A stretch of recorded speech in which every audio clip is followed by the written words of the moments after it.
Assalamualaikum warahmatullahi wabarakatuh. Waalaikumsalam warahmatullahi Waalaikumsalam. wabarakatuh. Baik, hari ini kita kuliah yang ke-7, mata kuliah Pendidikan Pancasila. Tentu saja tujuan utama dari mata kuliah ini adalah supaya Anda mengenal ideologi negara Pancasila serta implementasinya dalam kehidupan bernegara. Yang diinginkan, yang dituju tentu bukan hanya Anda tahu apa itu Pancasila, apalagi cuma hanya sila-silanya, cuma 5, gampang, anak SD juga bisa ngapalin. Yang paling penting bagi mahasiswa adalah memahami fungsi dari Pancasila sebagai suatu ideologi negara, sekaligus bagaimana implementasinya di dalam kehidupan bernegara kita. Apakah Pancasila itu memang sudah berjalan sebagaimana mestinya, atau Pancasila itu hanya menjadi hiasan bibir atau hanya menjadi seremoni pada waktu upacara, atau mungkin juga Pancasila itu malah hanya menjadikan omong kosong saja, tidak dilaksanakan. Kalau sampai terjadi demikian, tentu saja Pancasila menjadi lemah dan pada akibatnya kehidupan bernegara, kehidupan berbangsa juga menjadi lemah. Oleh karena kita tahu bahwa sebagai ideologi, Pancasila adalah landasan bagi perilaku semua warga negara di dalam kehidupan bermasyarakat dan bernegara. Sekaligus Pancasila menjadi motivasi penggerak bagaimana pelaksanaan dari kehidupan bermasyarakat dalam rangka mencapai masyarakat yang adil dan sejahtera yang menjadi cita-cita bangsa Indonesia. Sekaligus juga Pancasila menjadi tujuan akhir yang ingin dicapai, menjadi arah, menjadi suatu bentuk ideal dari pembangunan atau bentuk masyarakat Indonesia ya, yang akan diraih atau yang ingin dicapai oleh bangsa Indonesia. Jadi tentu saja Pancasila bukan hanya sebagai suatu jargon-jargon kosong yang hanya kita hafal sila-silanya saja.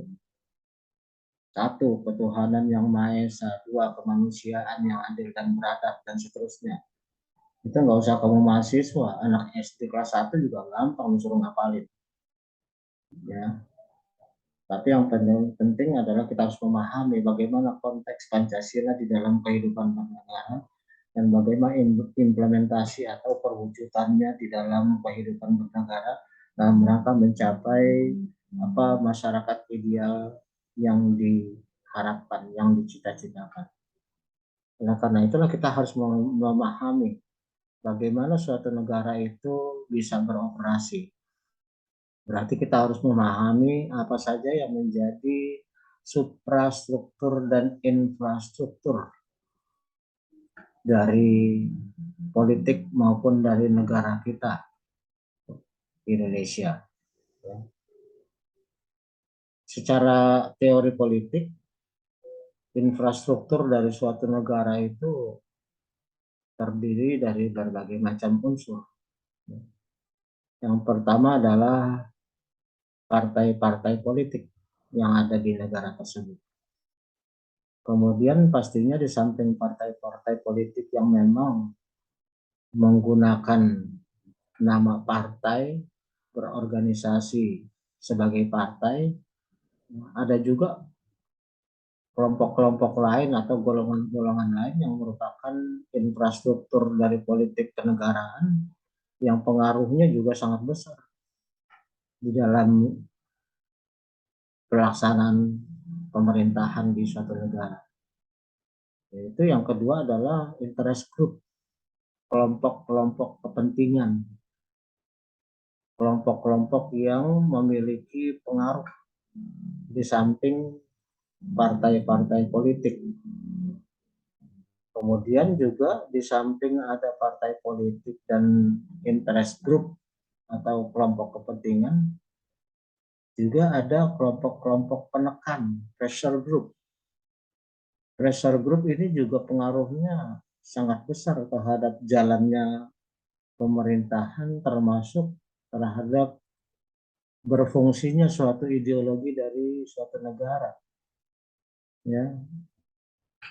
Yang keempat, tentu saja yang tidak bisa ditinggalkan adalah peranan dari media komunikasi. Karena media komunikasi apalagi di era internet sekarang ini sangat besar pengaruhnya. Apa saja yang diberitakan, apa saja yang diupload oleh masing-masing orang, itu akan sangat besar pengaruhnya kepada pendapat, persepsi, perilaku, tindakan, dan sebagainya dari semua warga negara. Kita tahu bahwa semenjak tahun 2014, bangsa Indonesia itu oleh karena adanya peranan media komunikasi ini, boleh dikatakan di bidang politik, bangsa Indonesia ini terpecah menjadi dua golongan besar. Golongan pendukung Pak Prabowo dan golongan pendukung Pak Jokowi. Dan itu sampai sekarang masih sangat terasa. Ya, permusuhan yang terjadi antara kelompok-kelompok tersebut sampai sekarang masih belum bisa dihilangkan. Meskipun tokoh-tokoh sentral yang ada di masing-masing kelompok itu sudah bersatu di dalam pemerintahan. Kita tahu dulu kan Pak Prabowo itu sejak 2014 mencalonkan diri sebagai calon presiden, demikian juga tahun 2019. Tapi 2019 ketika Pak Jokowi menang untuk kedua kalinya, ternyata Pak Prabowo masuk ke dalam bagian pemerintahan menjadi Menteri Pertahanan. Ya. Tetapi itu sepertinya tetap tidak mempengaruhi adanya permusuhan di akar rumput atau grassroots. Yang kita lihat permusuhan itu masih kental, masih saling mengejek, masih saling mencaci maki. Padahal pimpinannya sendiri sudah bersatu. Itu adalah infrastruktur politik yang pastinya akan mempengaruhi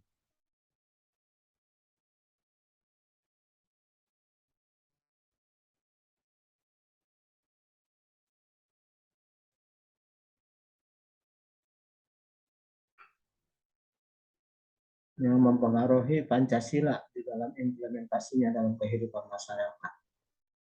Di samping kelompok-kelompok tersebut, secara individual juga ada tokoh-tokoh yang merupakan tokoh politik yang suaranya cukup didengar, suaranya sering menjadi referensi. Ya, tokoh-tokoh politik atau political figure ini tidak kecil pengaruhnya di dalam membentuk persepsi masyarakat. Oleh karena itulah maka kita harus memahami bagaimana masing-masing partai politik, kelompok interest, kelompok penekan, media komunikasi, tokoh politik itu memainkan peranannya masing-masing di dalam kehidupan berbangsa dan bernegara kita. Ya. Yang pertama kita lihat partai politik. Partai politik apalagi di zaman awal-awal kemerdekaan sudah kita bahas pada minggu yang lalu bagaimana partai-partai tersebut menyebabkan pembangunan di Indonesia tidak bisa berjalan selama puluhan tahun. Karena mereka masing-masing tetap kekeh untuk memperjuangkan ideologinya. Ya, ideologinya seperti golongan komunis yang tetap memperjuangkan komunisme sebagai ideologi negara. Begitu juga dengan golongan lain, golongan Islam yang tetap ingin mendirikan negara Islam, negara berdasarkan ajaran Islam. Begitu juga partai-partai yang bersifat nasionalis, ya. Semuanya menyebabkan negara seolah-olah tidak stabil.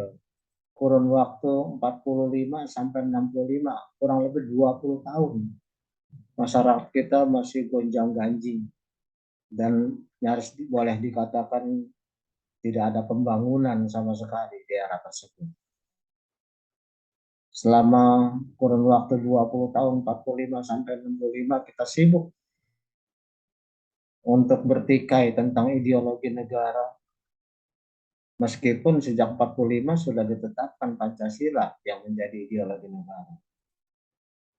Tapi peranan dari partai-partai politik yang masih terus memperjuangkan ideologinya masing-masing untuk menjadi ideologi negara menyebabkan pertikaian yang tidak ada berhenti-berhentinya sampai akhirnya meletup berupa kudeta, percobaan mengambil alihan kekuasaan oleh Partai Komunis pada tahun 1965. Ini wajar oleh karena eksistensi parpol, ya, itu merupakan prasyarat baik sebagai sarana penyaluran aspirasi maupun dalam proses penyelenggaraan negara, ya.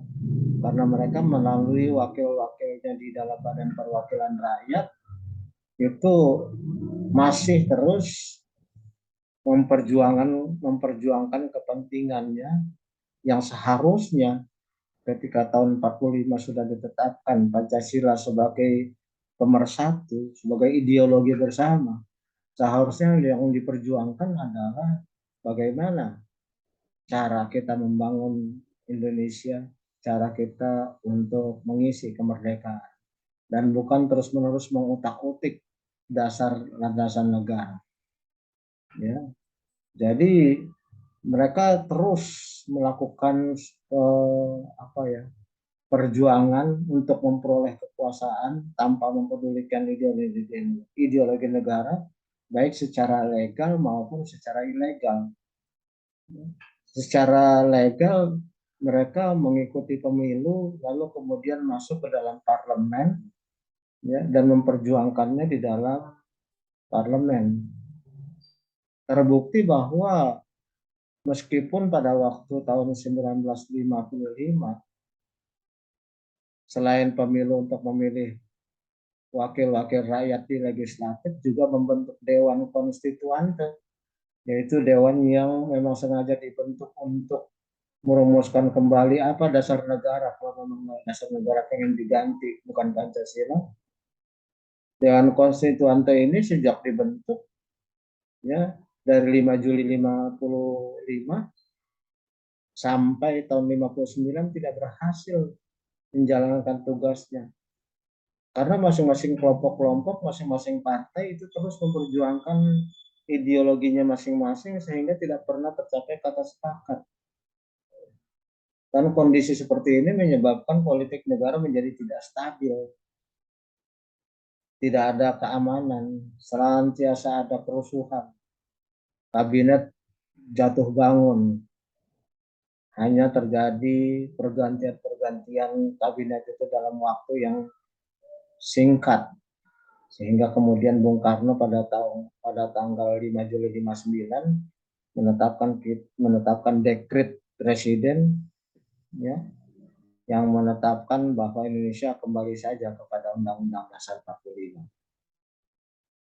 Tetapi di dalam pelaksanaannya juga, meskipun sudah ditetapkan kembali ke Undang-Undang Dasar 1945 setelah mengalami percobaan pergantian dengan Undang-Undang Dasar 1950 maupun Konstitusi Republik Indonesia Serikat, ya. Jadi Indonesia ini pernah juga mengalami bukan negara kesatuan tapi serikat, ya, di mana ada negara-negara bagian di Indonesia ini.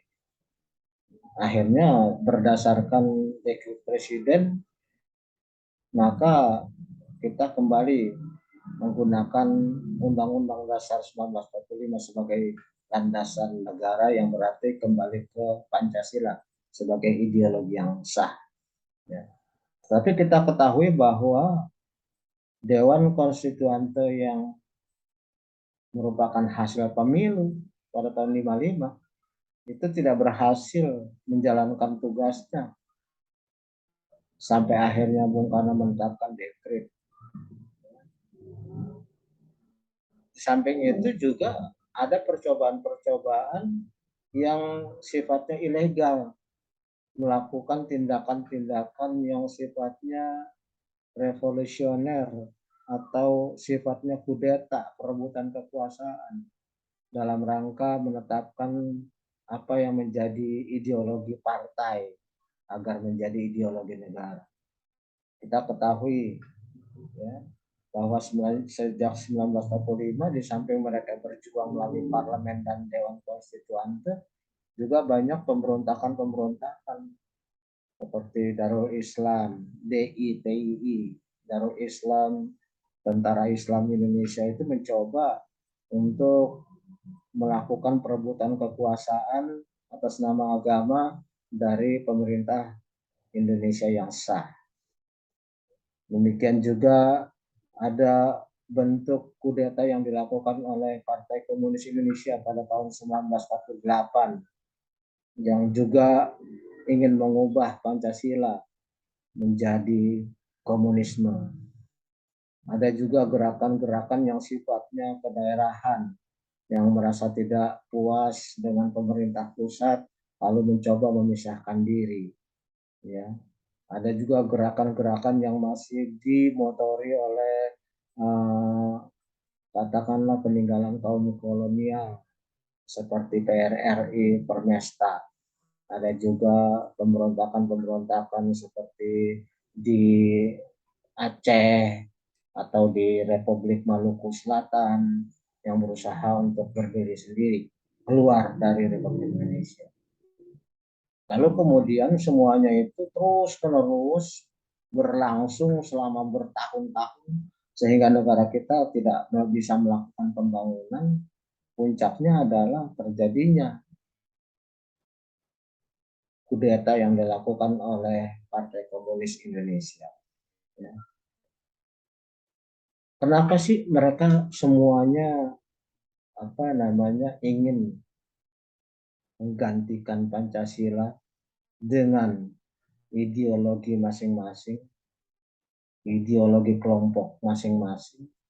Karena sebenarnya di dalam ya, Undang-Undang Dasar 45 sendiri sudah diatur hak-hak dari warga negara yang sebenarnya sering dijadikan alasan untuk mereka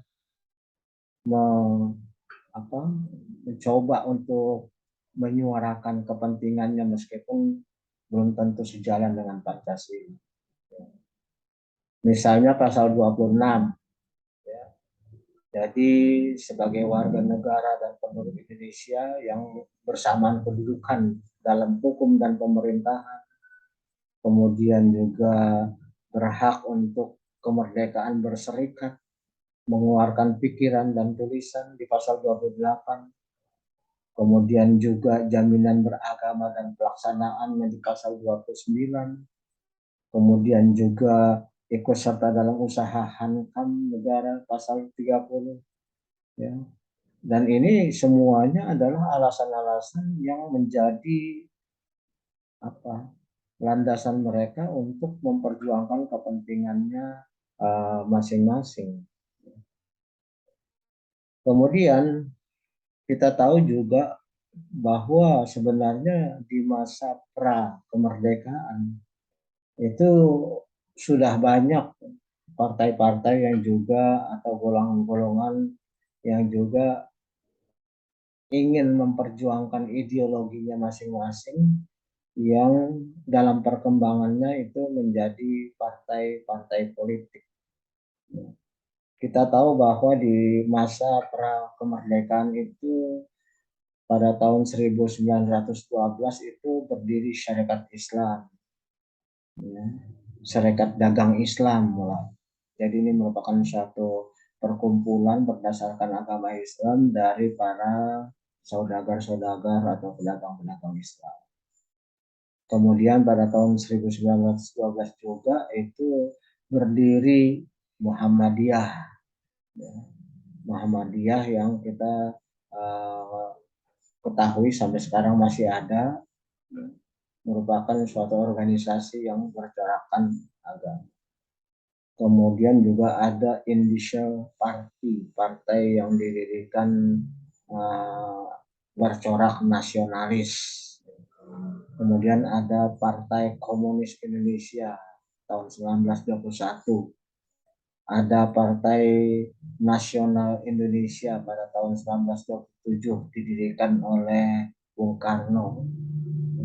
Ada Partai Rakyat Indonesia, ada Partai Indonesia, ada Partai Indonesia Raya. Itu semuanya memiliki coraknya masing-masing dan juga memiliki ideologinya masing-masing.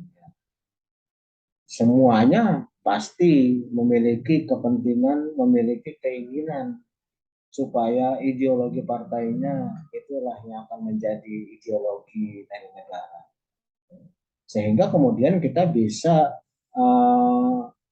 mengklasifikasi partai-partai politik yang ada itu menurut ideologi yang mereka pegang. Paling tidak ada 4 golongan besar, ya, ideologi selain Pancasila yang pada saat itu dipegang oleh masing-masing partai. Misalnya ada partai yang berlandaskan keagamaan. Partai yang berlandasan keagamaan seperti Partai Masyumi, Partai Syarikat Indonesia, Pergerakan Tarbiyah Islamiyah atau PERTI, itu yang Islam. Ada juga Nahdlatul Ulama, ya. Ada juga yang merupakan Partai Kristen Indonesia, ya, atau Partai Katolik Indonesia. Itu adalah partai-partai yang berlandasan ideologi berdasarkan agama, berdasarkan ajaran agamanya masing-masing. Golongan yang kedua itu ada partai yang berideologi kebangsaan.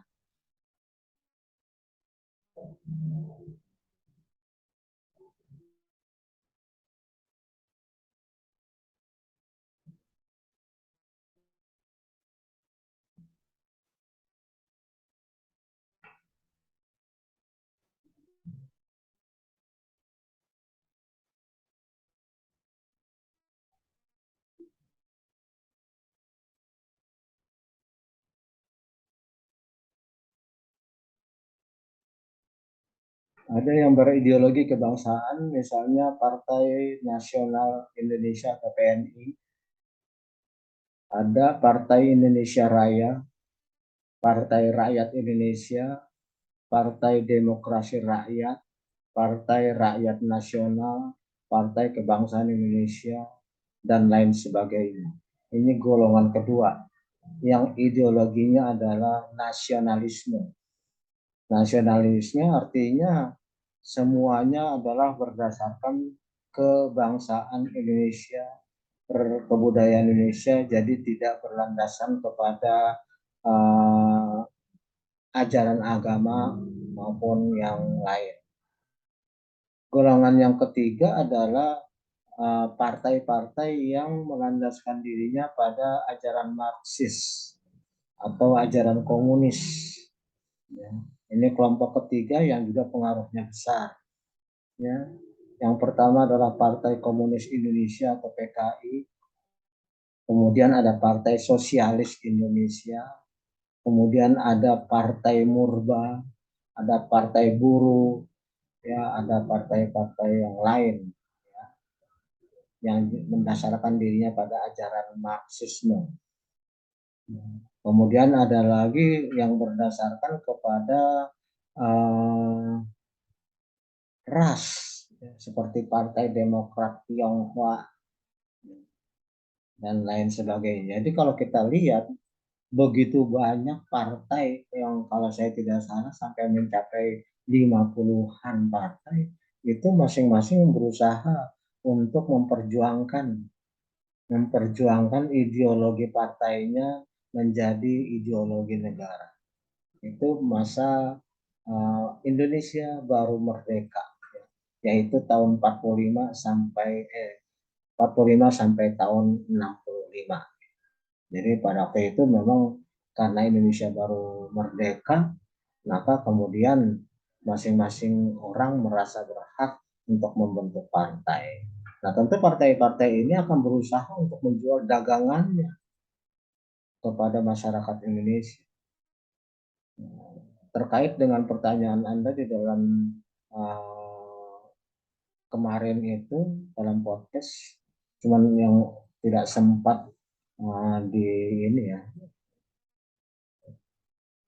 yaitu tentang mungkin bukan di kelas Anda, saya lupa. Itu ada pertanyaan tentang kenapa sih Partai Komunis Indonesia yang jelas-jelas bertentangan dengan Pancasila, tapi kok bisa mendapatkan simpati rakyat sehingga di dalam pemilu tahun 1955 berhasil menjadi partai nomor 4 terbesar. Nomor 1 adalah Masyumi, nomor 2 adalah PNI, nomor 3 Nahdlatul Ulama, nomor 4 adalah PKI. Saya lupa, apakah kelas ini yang menanyakan itu? Tapi saya pikir Iya Pak, dalam sistem broadcast yang kemarin, yang memungkinkan komunisme kembali lagi, kalau nggak salah itu Rusi yang nanya. itu pertanyaan siapa?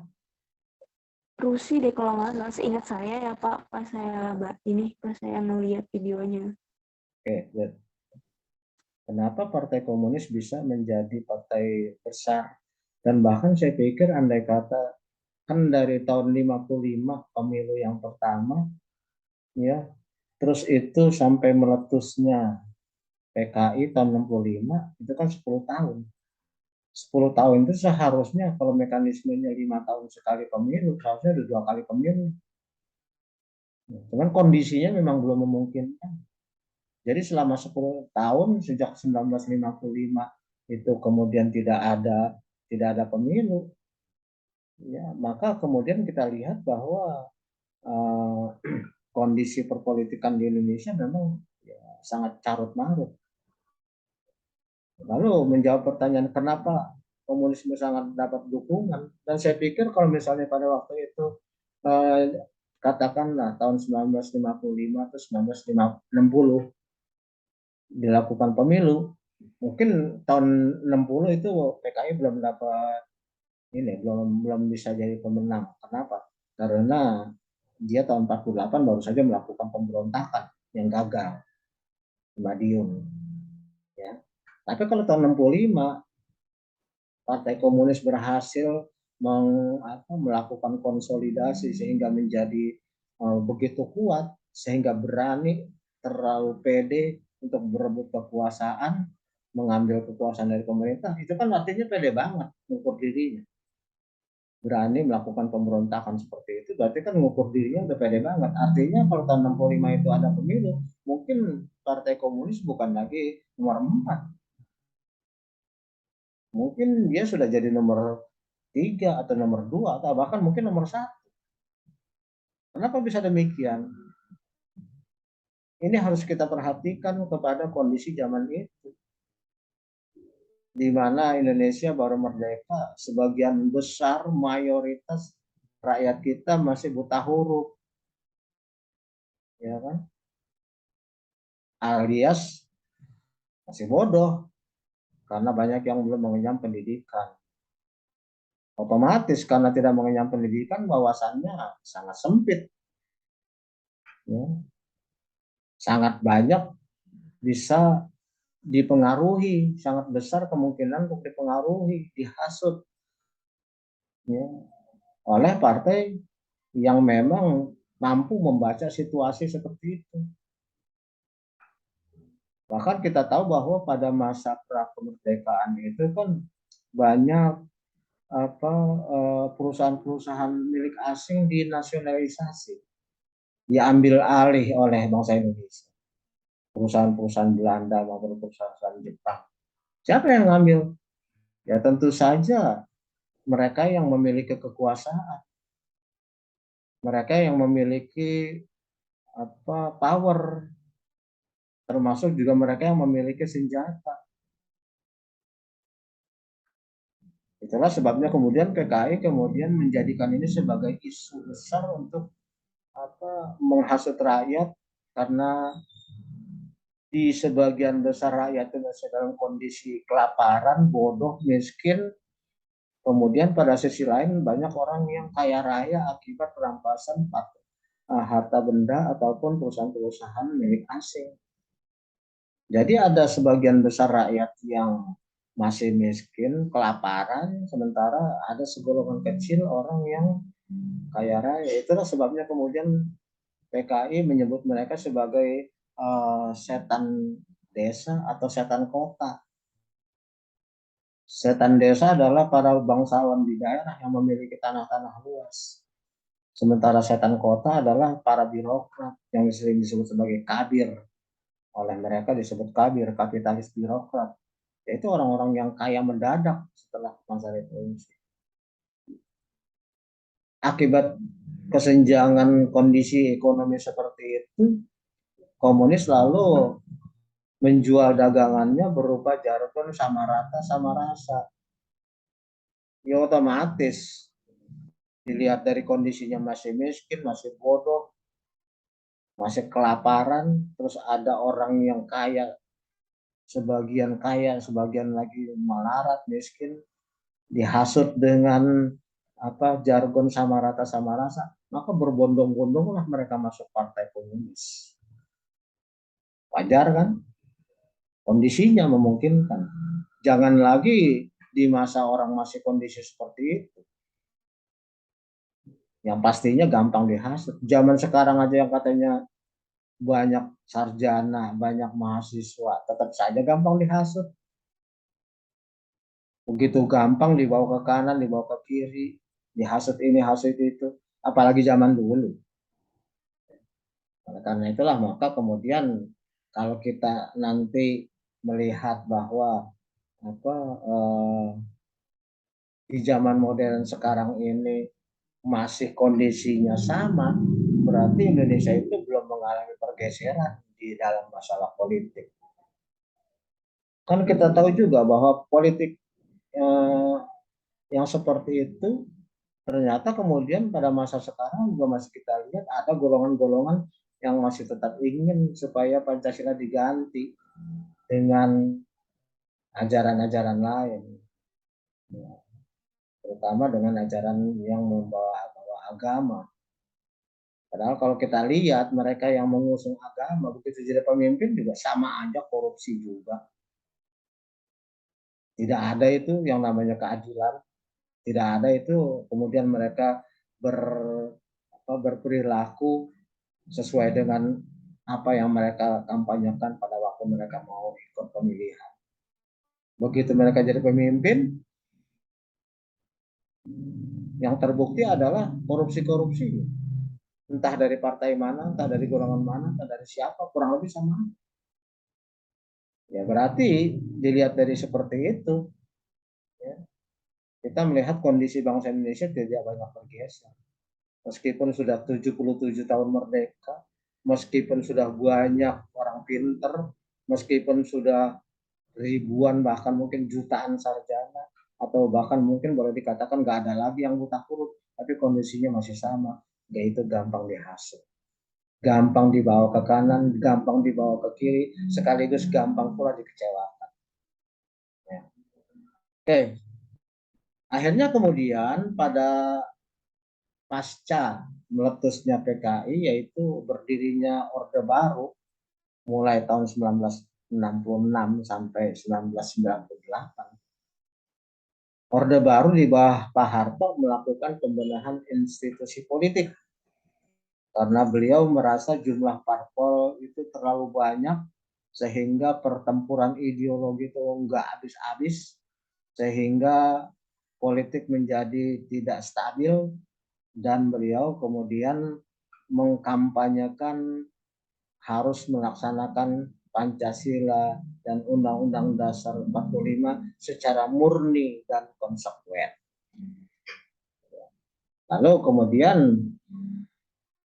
pemilu kedua yang diselenggarakan pada tahun 1971, partai-partai yang tadi begitu banyak akhirnya disederhanakan menjadi 10 partai pada tahun 71. Pada tahun 77 pemilu berikutnya itu cuma jadi 3. Pada tahun 71 itu masih ada 10 partai. Yang pertama adalah Golongan Karya, Golkar, kemudian Partai Nasional Indonesia atau PNI, Nahdlatul Ulama atau NU, Partai Katolik, Partai Murba, Partai Syarikat Islam Indonesia, Ikatan Pendukung Kemerdekaan Indonesia atau IPKI, Partai Kristen Indonesia atau Parkindo, Partai Muslimin Indonesia atau Parmusi, dan yang terakhir ke-10 Partai Islam PERTI, Persatuan Tarbiyah Islami. Jadi ada upaya Pak Harto untuk menyederhanakan partai karena dianggapnya partai yang terlalu banyak berimplikasi kepada ideologi negara. Dan terjadinya pemberontakan pada tahun 1945 itu menurut beliau adalah karena kita tidak melaksanakan Pancasila secara murni dan konsekuen. Makanya Pak Harto menginginkan pelaksanaan Pancasila dan Undang-Undang Dasar 45 secara murni dan konsekuen. Ya. Setelah itu, Pak Harto masih belum puas dengan partai yang 10. Ya. Kemudian hasil dari pemilu itu, ya, kemudian Pak Harto melakukan penyederhanaan di partai.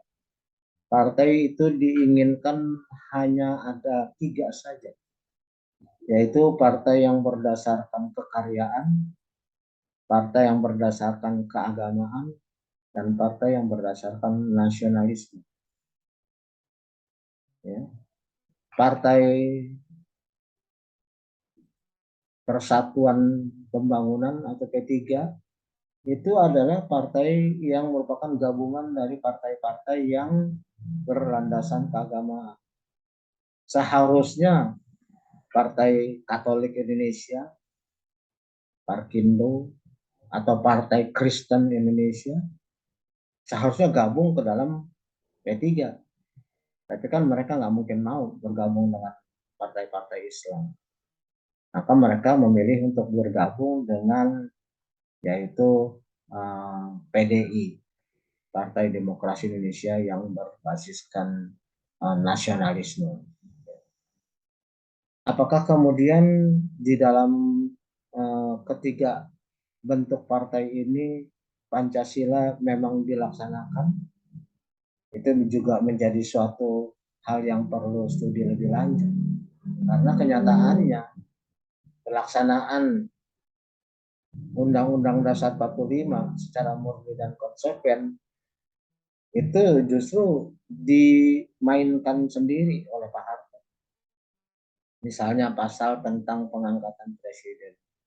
Masa jabatan presiden kan disebutkan dalam Undang-Undang Dasar 45 itu presiden memegang jabatan selama 5 tahun dan sesudahnya dapat dipilih kembali. Ya, ternyata ini dimanfaatkan oleh Pak Harto untuk dipilih kembali sampai 7 kali. Ya, apakah ini benar, merupakan murni dan konsekuen? Ya ini bisa kita pertanyakan. Yang jelas pastinya bukan itu maunya Undang-Undang Dasar 45. Sehingga Pak Harto bisa berkuasa sampai 32 tahun. Ya. Selanjutnya, ya, kalau kita lihat Orde Baru berakhir pada tahun 1998 dengan munculnya era reformasi, maka kemudian dalam era reformasi partai-partai yang tadinya jumlahnya hanya 3 kemudian meledak lagi sama dengan pada waktu pasca kemerdekaan. Partai-partai membludak lagi, kurang lebih jumlahnya juga hampir sama, sekitar 50-an juga. Dan partai-partai itu kemudian dalam masa reformasi 98 pemilu ulangannya kan tadi kan 1997 pemilu itu. masih dimenangkan oleh Golkar, lalu kemudian diulang pada tahun 1999, ya. Kemudian 5 tahun berikutnya tahun 2004, kemudian tahun 2019, 2014, 2019, dan yang akan datang 2024. Apakah Pancasila juga sudah benar-benar dilaksanakan? Ini juga memerlukan kajian lebih lanjut, oleh karena yang ada justru partai-partai yang ada maupun golongan-golongan yang ada itu semuanya masih tetap menginginkan Pancasila digeser-geser lagi. Ada yang inginkan ini, ada yang inginkan itu, dan itu semua sampai sekarang masih belum selesai. Jadi di masa era reformasi tahun 1999 itu partai politik itu berjumlah 48, dan karena seleksi alam hanya ada beberapa yang besar dan ada yang namanya electoral threshold, yaitu batas ambang seseorang itu, satu partai itu bisa masuk ke parlemen adalah kalau dia mencapai 20%, batas ambang itu 4% lah gitu ya. Nah, dia bisa ikut pemilu berikutnya. Tetapi kemudian ternyata partai-partai yang tidak selesai, tidak bisa memenuhi batas tersebut, pada masa berikutnya dia ganti nama, boleh lagi kok. Banyak yang seperti itu. PKS misalnya, dulu kan namanya Partai Keadilan, tidak lolos di dalam ambang batas, berikutnya ikut lagi, tapi ganti jadi Partai Keadilan Sejahtera. Ya. Dan itu sampai sekarang masih ada, berarti dia berhasil. Tapi seperti partai yang baru, PSI, partai apa itu yang partai sosial, atau ke PSI itu ya. Ya akhirnya kan tidak mencapai electoral threshold karena hanya sekitar 1, sekian persen. Oke. Begitu juga dengan banyaknya kelompok-kelompok kepentingan, interest group, ya, di mana mereka juga pastinya punya kepentingan-kepentingannya sendiri. Demikian juga dengan kelompok penekan atau pressure group. Pressure group itu bisa lembaga swadaya masyarakat, ya, LSM, bisa organisasi sosial keagamaan, ormas, bisa juga organisasi kepemudaan termasuk BEM, dan juga organisasi lingkungan hidup, organisasi pembela hukum, yayasan-yayasan dan sebagainya. Itu semua merupakan kelompok-kelompok penekan yang juga memainkan peranan yang seharusnya itu mereka merupakan garda terdepan dalam membela Pancasila sebagai suatu landasan ideologi negara. Tapi kita juga masih melihat bahwa banyak ormas-ormas ini yang justru memperjuangkan kepentingannya masing-masing. Ya. Intinya, kuliah ini saya ingin menekankan bahwa pelaksanaan Pancasila sebagai ideologi negara, sebagai landasan, sebagai motivasi, sebagai titik tuju, itu tidak akan sepi dari rongrongan-rongrongan macam-macam, baik yang datangnya dari yang sifatnya legal maupun yang sifatnya ilegal, baik yang sifatnya merupakan infrastruktur politik, juga bisa merupakan organisasi pressure group atau kelompok kepentingan yang pasti masing-masing senantiasa akan tetap berusaha memperjuangkan apa yang menjadi ideologi kelompok mereka sehingga bisa nantinya bisa menggantikan Pancasila. Kita lihat dan kita terus amati bagaimana kiprah masing-masing, ya, karena sebagai mahasiswa yang saya inginkan seperti di awal tadi, Anda tidak diminta untuk ngapalin Pancasila. Sila pertama apa, sila kedua, sila ketiga. Itu bukan di tingkat mahasiswa. SD kelas 1 juga bisa, TK juga bisa. Ya, yang diinginkan dari mahasiswa adalah memahami apa itu Pancasila sebagai ideologi, lalu melihat konstelasi politik, baik itu dari partai maupun dari interest group maupun dari pressure group maupun dari yang lain-lain, bagaimana peranan mereka terhadap upaya menjaga Pancasila supaya tetap menjadi alat pemersatu bangsa Indonesia, ya, sehingga bangsa Indonesia tetap merupakan negara kesatuan Republik Indonesia dan tidak berubah menjadi bentuk-bentuk yang lain yang pastinya hanya mementingkan golongan mereka sendiri dan mengabaikan kelompok-kelompok yang lain. Baik, saya kira demikian saja. Saya sudah berjanji bahwa kuliah saya nggak akan pernah lama. Jam 8 tepat saya akhiri. Dan untuk yang sekarang ini karena besok itu udah UTS ya, jadi tidak ada diskusi. Nanti kalau sudah habis UTS, kuliah ke-9 itu kembali daring, baru kuliah ke-10-nya itu kita ada diskusi. Diskusinya saya rubah. Jadi saya minta mahasiswa yang menjawab pertanyaan saya. Karena itu akan saya jadikan sebagai puas. Satu persatu saya tanya di dalam podcast itu, bukan Anda yang nanya sama saya, ya, bukan dosen yang menjelaskan, tapi saya yang nanya kepada Anda dan Anda yang menjelaskan. Oleh karena itu Anda perlu terus-menerus untuk banyak membaca literatur dan bukan hanya dari saya. Saya mengharapkan Anda membaca sebanyak mungkin. Jangan hanya ngandelin kuliah dari saya aja. Nggak akan cukup, nggak akan lengkap. Nah, begitu juga video-video yang sekarang kan banyak sekali itu. Semua Anda tonton. Kalau sepanjang itu memang terkait dengan mata kuliah. Saya tidak pernah mewajibkan kalau ada pertanyaan dari mahasiswa, "Bah, bukunya buku apa?" Jawaban saya selalu konsisten dari tahun 2001. Kamu baca buku apa saja. Terserah supaya wawasan kamu luas. Saya nggak mau mewajibkan satu buku sehingga kamu seolah-olah menjadikan itu kitab suci. Tidak mau saya. Ya.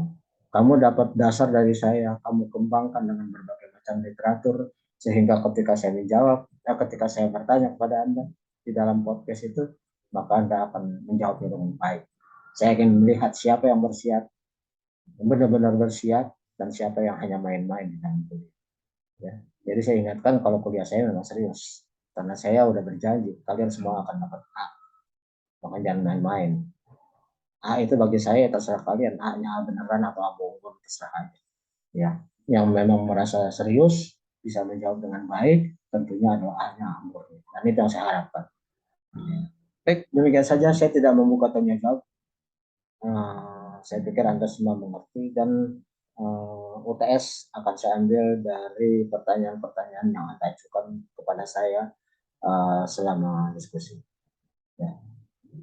Lebih kurang saya mohon maaf. Wabillahi taufiq wal hidayah. Assalamualaikum warahmatullahi wabarakatuh. Waalaikumsalam warahmatullahi wabarakatuh.